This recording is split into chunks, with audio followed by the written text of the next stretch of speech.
Hello,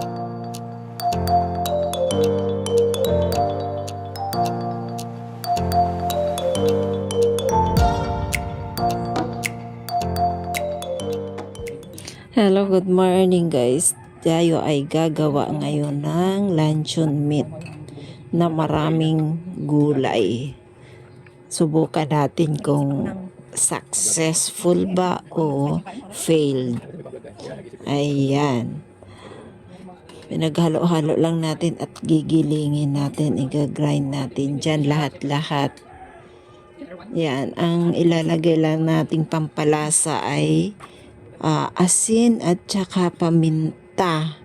Yun lang ang nilagay ko. Kaya ayan, tapusin nyo hanggang dulo para may idea. Ayan, ginawa ko lang kalahating kilo lang na ang tawag dito, chicken breast, kalahating kilo.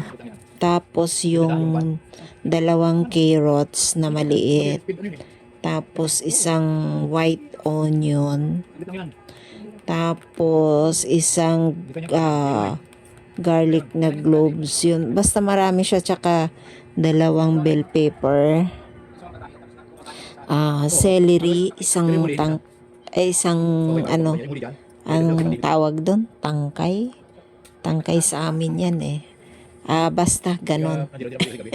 Tsaka isang taling onion leaves. Yun ang nilagay ko. Yan. Pero masarap, in fairness masarap siya. Try nyo rin.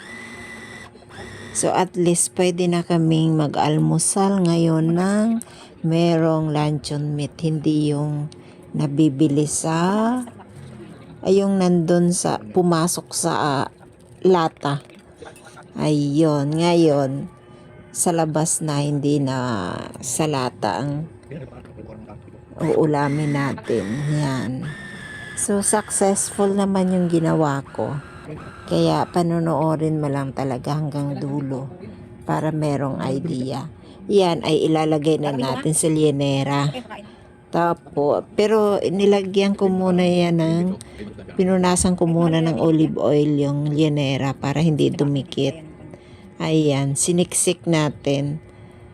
Okay, tapos ang pinatong ko lang dyan, dapat plastic so ayaw ng mister ko, kaya pinatungan ko na lang yung takip ng microwavable na yan yung nilagay, pinatong ko. Yan. O, diba? Iyan na yung finished product.